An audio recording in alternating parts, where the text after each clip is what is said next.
Hello and welcome to this unabridged production of Father Bear and Bobby Bear, produced by the Fighting Moose. This book was written by Samuel Lowe and is narrated by Jason Hendrickson. To listen to other audiobooks or to listen to our podcast that we produce, please visit www.thefightingmoose.com or iTunes or find us on your favorite podcatcher. Now, let's turn to today's story. I hope you enjoy. Let's begin.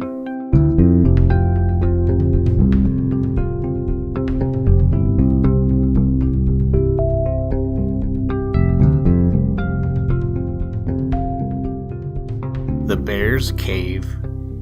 Over where the sun sank to rest every night, like a great ball of fire, there lived 3 brown bears. There was Father Bear with a great gruff voice, and Mother Bear, whose voice, while not so loud nor so gruff as Father's, yet was not nice for little boys and girls to hear. And there was little Bobby Bear. His voice was sweet, for he was very young. All of the bears had lovely brown skins. When the sun shone on them, they looked like rich brown velvet, and when they were curled up asleep, they looked like great balls of brown fur. The bears' eyes were big and round and black as coals. They had great strong claws on all their paws. With bears, you know, hands and feet are very much alike and are called forefeet and hind feet, or front feet and back feet. So instead of fingernails and toenails, they have claws.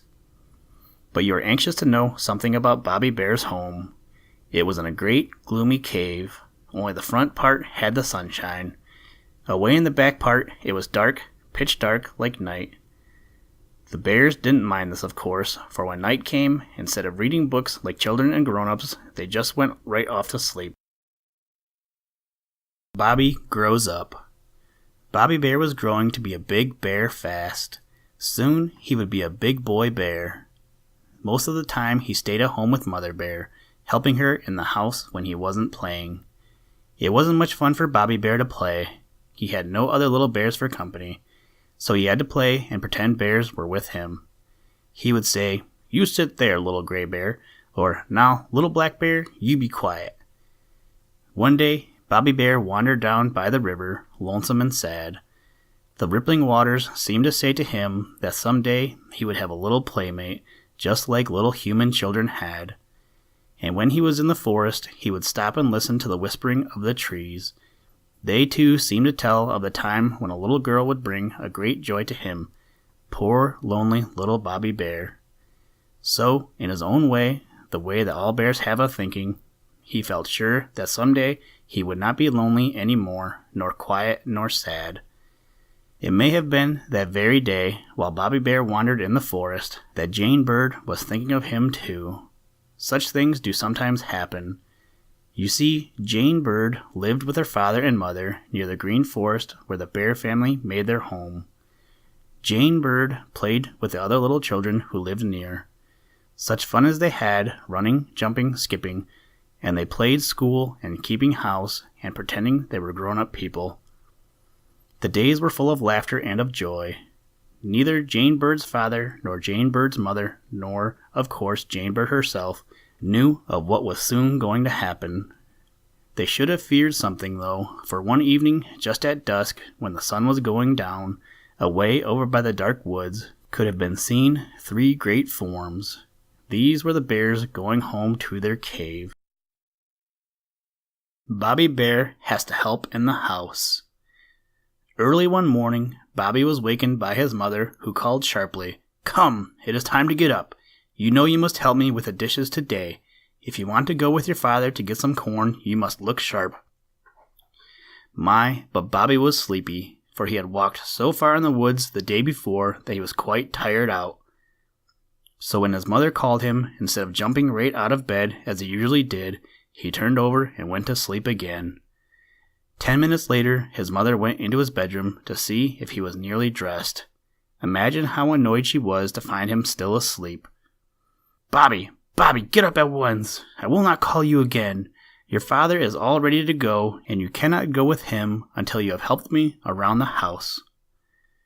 At this, Bobby Bear jumped right up, for he had been looking forward to the trip to the place where the corn grew. Besides, he always liked to go walking with his father because he loved him so much. It was a beautiful morning, and Bobby soon forgot how tired he was when he saw the fine breakfast his mother set before him. But when breakfast over, he saw the pile of dishes and knew he had to wash all those before he could go on his trip. He could not help crying. Bobby Bear didn't like washing dishes.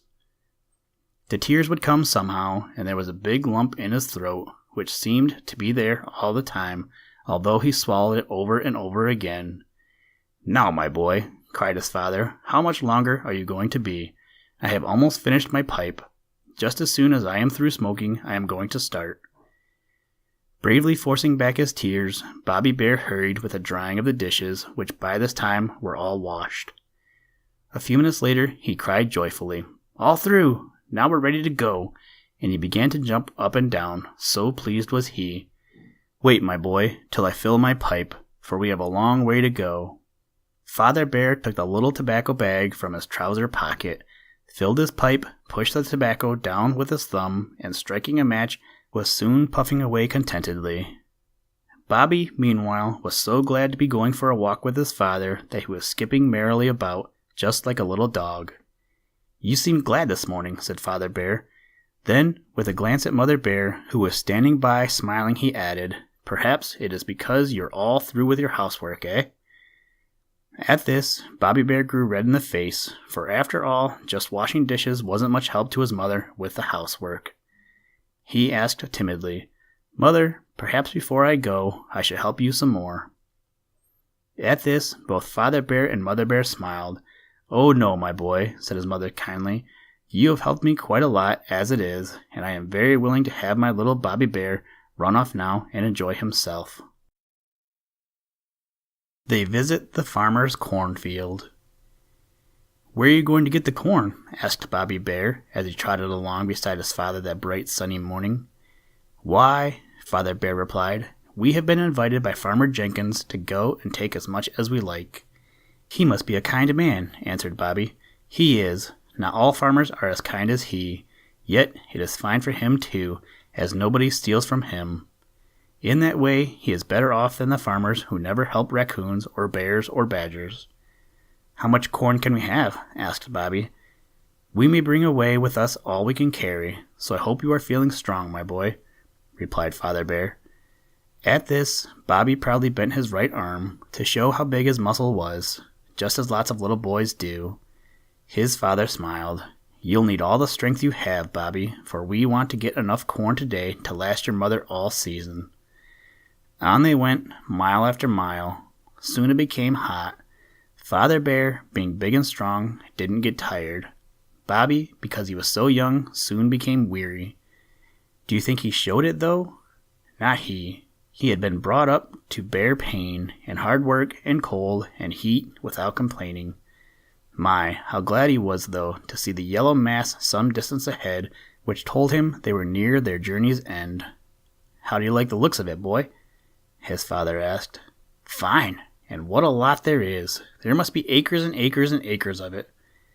Bobby had heard his father talking to a bear neighbor one day, and they had used the word acre when describing things. So he, just like lots of little boys, wanted to be big, and he had used it now. When Father Bear heard Bobby use the word acres, he pretended not to notice it, so he simply answered, "Yes, there's surely a lot of corn here." They had brought something to eat with them.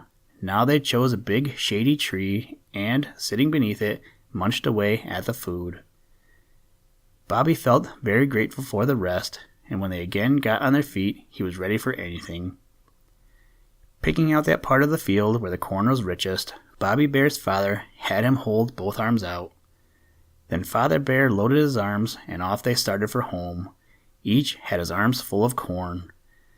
How hot the sun, and how hard the road, and oh, how far away home is. These were some of the thoughts in the young bear's mind.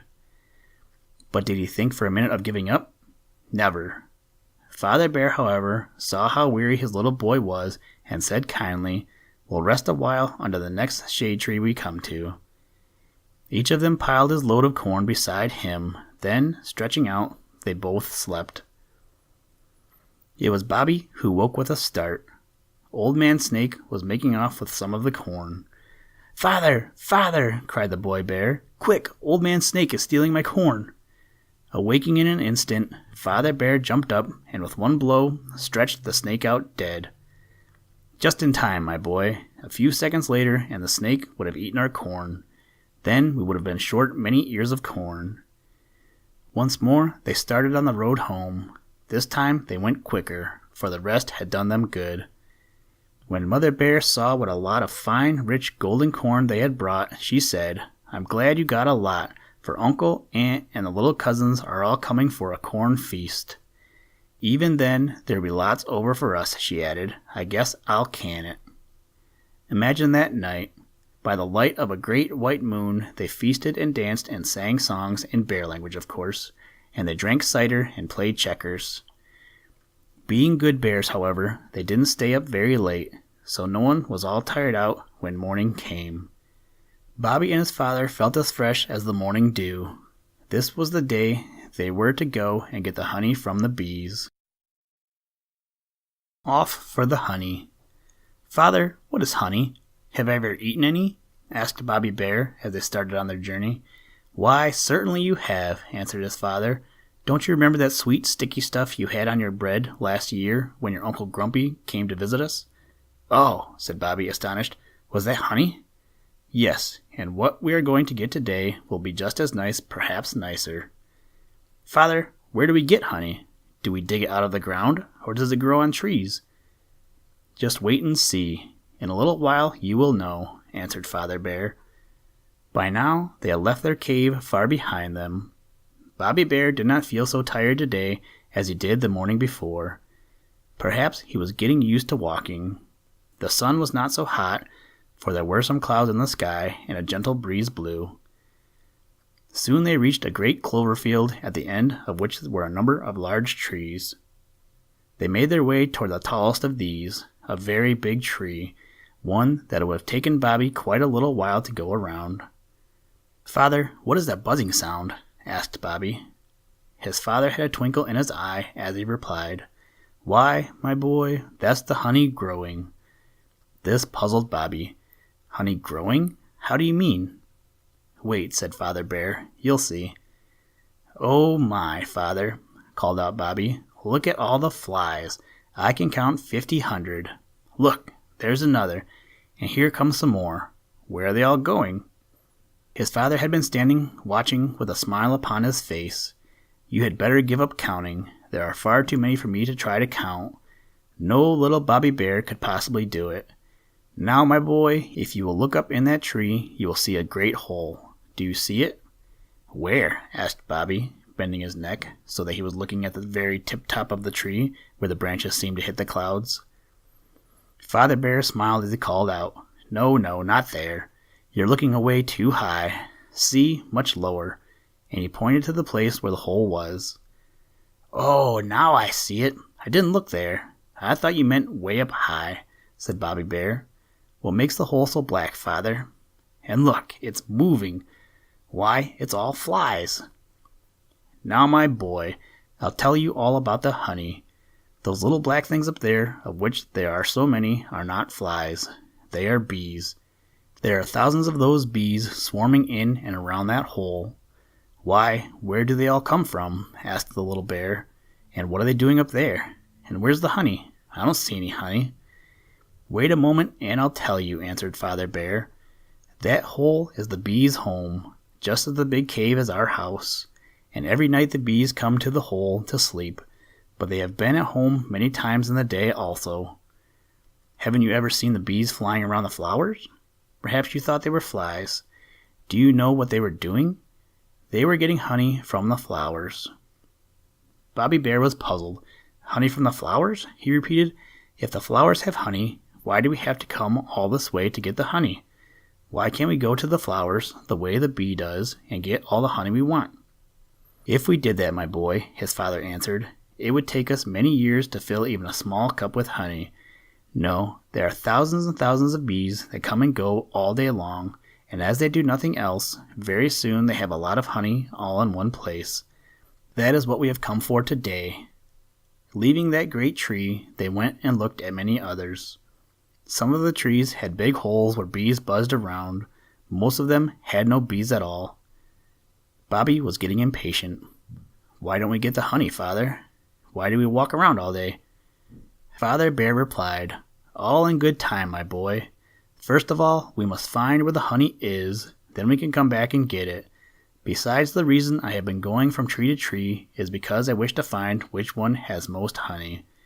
You know I will have to climb the tree and dig all the honey out, so I want to get as much honey as I can at one time."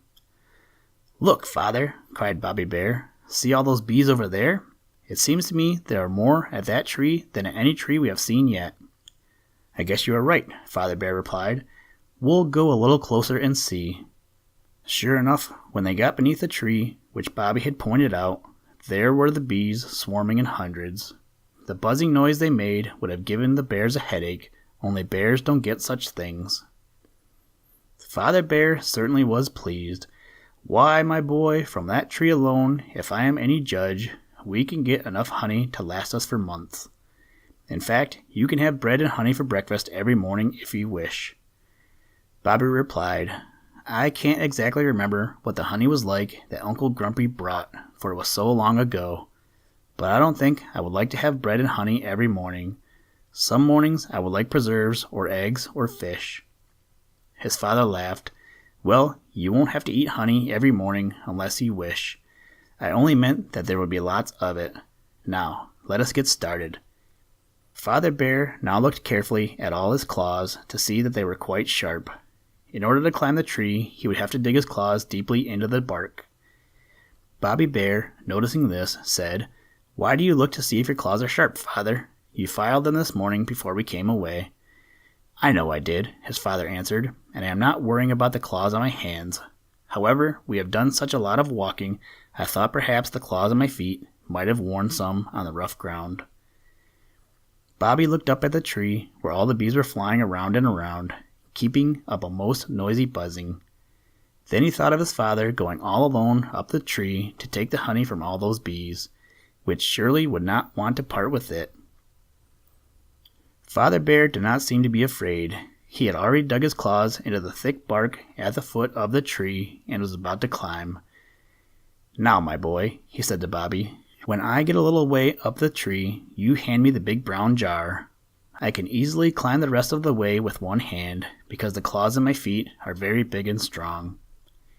Bobby picked the jar up. My, but it was heavy. It was just about as much as he could do to lift it. However, he managed to get it well above his head and walked toward the tree. He was so anxious to reach his father that he did not look where he was going, and his foot caught in a root, and down went Bobby, jar and all. The terrible crash made Father Bear around, and when he saw what had happened, he grew quite angry. "Dear me, what a careless boy you are. That was the biggest jar your mother had. Now, not only shall we have to give up getting the honey today, but when we come tomorrow, we will have to bring 2 small jars. This will mean you'll have to carry one of the jars as a punishment." Bobby felt tears coming to his eyes, but being a brave little bear, he struggled against crying. "I am very sorry, Father, and I will be more careful next time." Being sorry won't bring the jar back, but you could see from his face he was not as angry as he had been at first when the jar smashed. All the way home, Bobby was very quiet.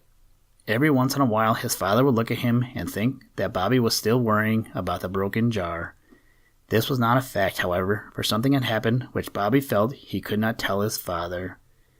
It had taken place while the 2 bears were walking from tree to tree, looking for the one that had the most honey. A small tree with very bright green leaves had bent over and touched Bobby on the shoulder and had whispered in his ear, "What about Jane Bird? Don't forget, you must see her and must not give up until you find her." Perhaps this, as well as the root of the big tree, had been one of the causes of Bobby's stumbling when he went to give his father the big brown jar. When Father Bear and Bobby Bear reached their cave, Mother Bear was standing waiting for them. The first thing she said was, "Where's the honey? Didn't you bring any?" Bobby said nothing. He was too ashamed of his carelessness. By this time, Father Bear's anger had all gone, and he felt sorry for Bobby, so he said to Mother Bear, "The jar fell to the ground and broke. We're going again tomorrow. It doesn't matter, we can take 2 small jars." This did not satisfy Mother Bear, however. "What am I going to do for a big jar?" she asked. "I've had that one so long, I can never get along without it." "Don't worry, Mother," Father Bear answered. "The next time I go to the store, I'll get you one twice as big as the one that broke if you wish." After dinner, Bobby came timidly to his mother and asked, "Can I help you wash the dishes?" "Oh my, what's the matter with the boy? Did you hear that?" she asked Father Bear. "Oh, that's nothing, Mother. Aren't you always glad to have Bobby help you?" Father Bear was having his after-dinner smoke and never liked to be bothered when he was enjoying himself that way. Besides, he felt he had scolded Bobby Bear enough, and he didn't want Mother Bear to know how the jar had really been broken. Soon after, both Mother Bear and Father Bear went for their afternoon naps, and Bobby ran out to play with another little boy bear who had come to visit him that afternoon. Bobby was not a very good playmate that afternoon, for he could not help thinking from time to time of what the little tree with the bright green leaves had said to him. The bees chase Bobby.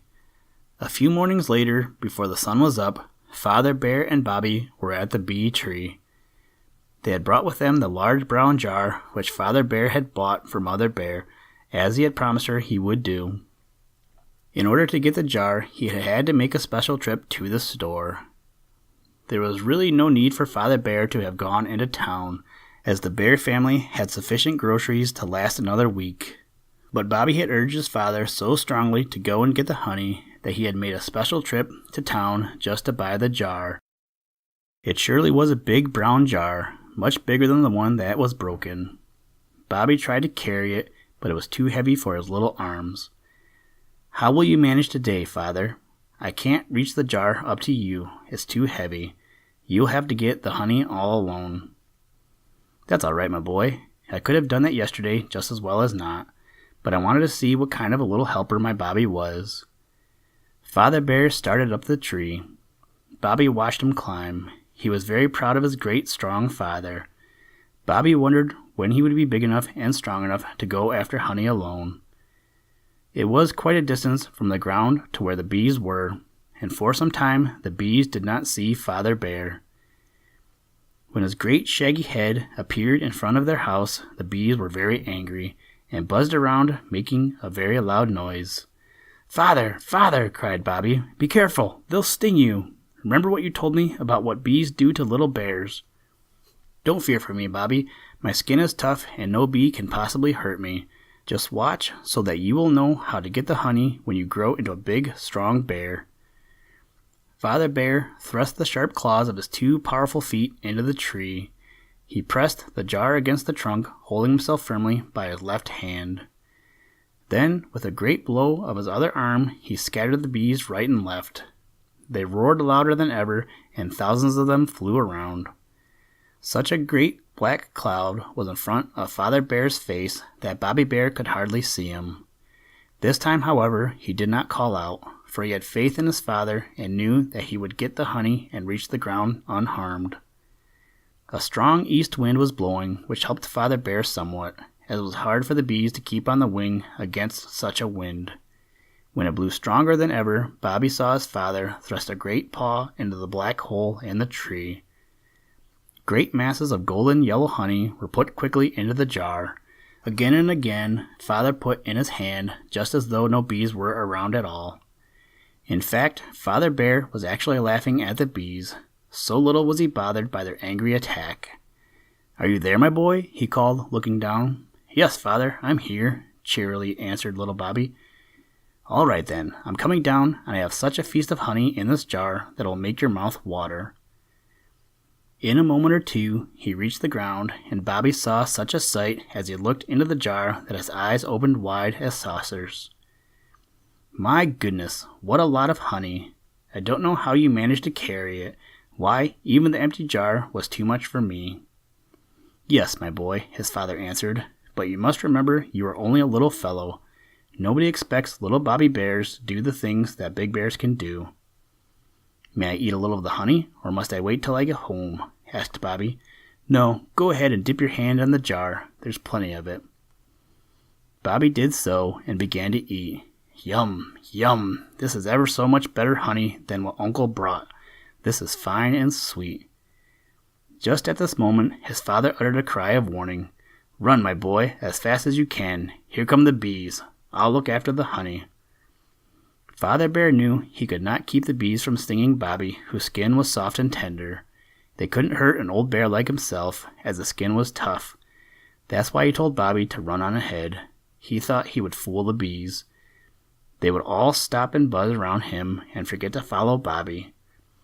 Little Bobby ran as fast as he could. Most of the bees stopped near Father Bear, but a few caught up with Bobby and gave him a sting or two. Soon, however, Father Bear drove the bees away with a great branch of a tree. They hurried and caught up with Bobby, and together they ran as fast as the wind. Soon they reached home safely with their great jar of delicious honey. When Father Bear told of their adventure, Mother Bear was anxious. Didn't my little boy get stung by the bees? She asked Bobby. Oh, he replied, 1 or 2 did bite me in the face, but it doesn't hurt much. Bobby was brave, you see, and had been taught not to complain about trifles. Still, you had better let me put something on the stings, said his mother, or else they might grow worse. So she brought some bear liniment and rubbed it on the bites. Bobby catches a fish as big as himself. A few mornings later, Father Bear said, Let's go fishing. We haven't tasted nice, fresh fish for a long time. That's a good idea, said Mother Bear. The fish you get in cans aren't anything like the fish you catch yourself. Bobby Bear didn't say anything at first. He was wondering where the fish would sting as the bees did. How about it, my boy? His father asked. Shall we go fishing? Surely, Father. Let us go now. What do we have to take along? Well, replied Father Bear, first we must have lines and floats and hooks. We can cut a pole when we get to the river, but we must have worms. I saw worms in the garden, Father, when Mother was sowing seed last spring, said Bobby. You did, eh? That's fine. Let us go and dig some up. Ask your mother for an old tin can to put them in. It was a lovely day when, about an hour later, they started out fishing. Father Bear had the lines all fixed in his trouser pocket. He had been careful to push all the hooks into the cork floats so no harm could be done. Bobby Bear was very proud to be carrying the worms. After they had gotten almost 100, they had put some soft, moist earth on top so you could see no worms. If you hadn't known they were there, you'd have thought the can had nothing but dirt. It wasn't nearly as far to the river as it had been to the cornfield. Bobby was glad of this. They found a nice, mossy bank to sit on. Bobby Bear rested while his father got 2 poles. Taking the lines from his pocket, he tied one to each of the fishing poles, and there they were, all ready to fish. What do you do, Father? Asked the boy bear. How do you know when you have a fish on the line? His father answered, First, we bait the hooks. That is, we put a worm on each of our hooks. So when it hangs dangling in the water, the fish jump at it. They, of course, don't know there's a hook inside. They think it's a regular worm. When they pull at the worm, you must jerk your rod ever so little. This is so you will catch the hook in the fish's mouth. He struggles to get away, and you pull him in. There's one thing I want to be sure of, that is, that you don't let the pole fly out of your hand, so I'll tie it to your wrist. They started fishing. Father Bear got a bite. He pulled his pole up quickly. No fish, but a clean hook. So he put another worm on, threw the line in, and waited. This time, when the fish bit, Father Bear was too quick for it, and in a moment he had it up on the bank. Bobby was all eagerness now. He wanted to catch a fish too. Oh, Father, he cried, I've got a bite. Look at me. But he didn't finish his sentence, for something heavy on his line gave a jerk. He lost his balance and fell off the rock on which he had been sitting. Into the water he fell. Splash! But he hung tightly to his rod. The current was swift, and the big weight on his line kept dragging him away from the shore. Sure enough, Bobby Bear had a bite. Bobby Bear was struggling in the water, trying to swim to shore. It was pretty hard work, for the fish on the end of his line was nearly as big as he. At first, Father Bear thought it was just an ordinary little fish on Bobby's line. Besides, he knew his boy could swim, so he thought he would let him get back to shore by himself. He wanted to teach Bobby Bear to depend on himself on all occasions. Suddenly, he saw a great fish flop up out of the water, and then he realized what a monster Bobby had on his line. He immediately threw down his fish line and plunged in to his son's rescue. With a few strokes of his powerful arms, he reached Bobby Bear. Grasping the boy bear around the waist, he drew him to land. The fish, caught as it was on the hook, couldn't help coming to. My, but it was a wonderful fish. Bobby was indeed very proud to think he had caught such a big fish. No wonder I fell into the water, Father, with such a big fellow on my line, he said. Yes, answered his father, that's the biggest fish I have seen in these parts for many a year. Your mother will certainly fix up a feast for us with that fish. She can stuff it and add a few slices of nice sweet bacon. Yum, yum, said Bobby. It makes my mouth water to think about it. Can't we go home right now? Oh no, said his father. The fish are biting so well today, we had better stay a while longer. Besides, it will give us a chance to dry our clothes. Sitting here in this hot sun. I don't want you to catch cold, you know. It's shady all the way home through the woods. But what will we do with the big fish? He's liable to get away. Just look at him flopping about on the bank. Don't you worry about that fish. I'll fix him. So saying, Father Bear took a stout cord from his pocket. One end he passed through the fish's mouth, the other he tied around a young tree. Then he threw the fish back into the river to keep it fresh until it was time to go home. Being a bright sunny day, Bobby and his father soon were dry. Bobby rolled in the long grass, then sat on a stump in the sun. Father Bear, who laughed at cold and heat, and trouble, and danger, simply shrugged his shoulders and lit his pipe. Then he went on fishing. Many more fish were caught before the sun going down warned them it was time to go home. They rolled up their lines and threw the poles in the river, then tossed the worms after them, and started back through the thick woods to their cave. Father Bear had a big string of fish. Bobby proudly carried the one that had pulled him into the water. It was so heavy it made a load in itself. He wanted his mother to see him with his first fish, and a monster at that. The fight with the wolves. Perhaps it was the smell of the fish. Maybe it was because of the noise that Bobby and his father made, singing and whistling as they walked along. Whatever the cause, 5 gray wolves, gaunt and lean, met them at the turn of a road. Ho ho! Here's supper for us, and we won't have to work to get it, cried the biggest wolf in a loud, gruff voice. Fine, fresh fish, said the next largest wolf, and all ready for us to take. Well, we sure are lucky, the third wolf cried. I'll make short work of my portion. Let us see. 5 gray wolves to 2 bears. This will be an easy job for us. So spoke wolf number 4. I'm so hungry, oh so hungry. When are we going to start eating the fish? Wailed the smallest wolf of the lot. All the time the wolves were talking, they were slinking around Father Bear and Bobby. Now they rushed forward, thinking it would be very easy to overcome the bears and take the fish for themselves. But they reckoned wrong. They didn't know that Father Bear had won many prizes as the greatest fighting bear for miles around.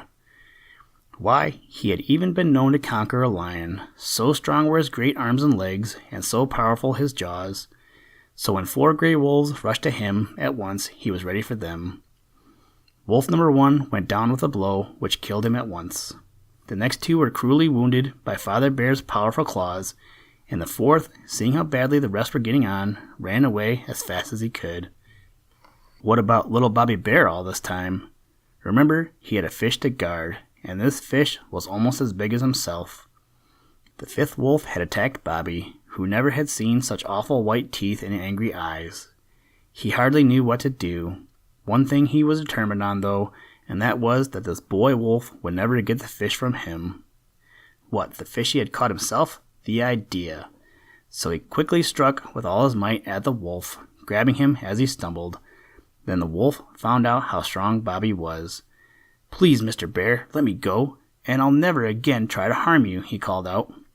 "Will you run away and never come near me again?" Bobby panted, for he was using all his strength.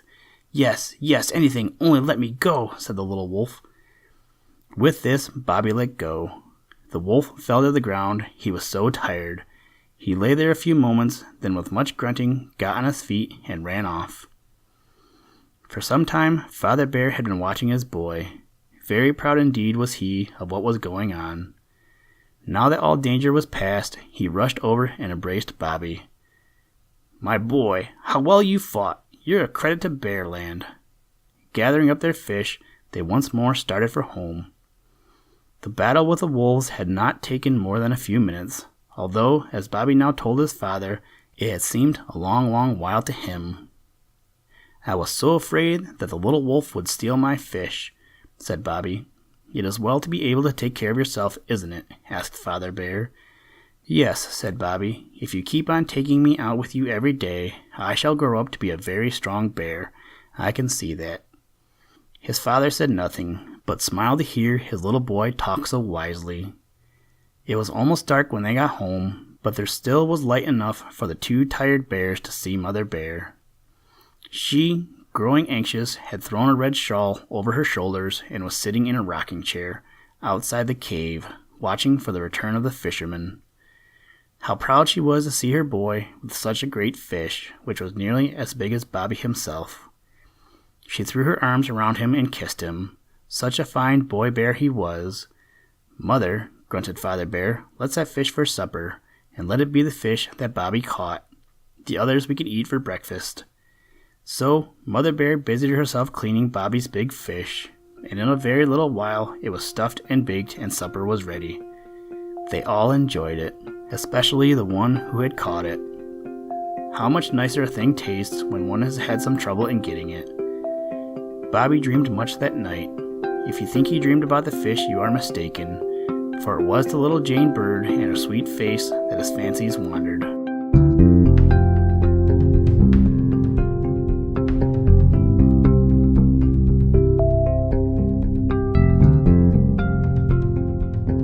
Thank you for listening to this production of Father Bear and Bobby Bear, written by Samuel Lowe. This audiobook was produced by The Fighting Moose and narrated by Jason Hendrickson.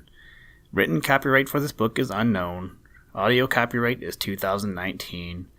Music for this production was provided by Blue Dot Sessions. For more information, to download and or listen to audio or materials from all our recordings, or to contact us, please visit www.thefightingmoose.com, or you can follow the links in the show notes. And as always, try and do a random act of kindness every day.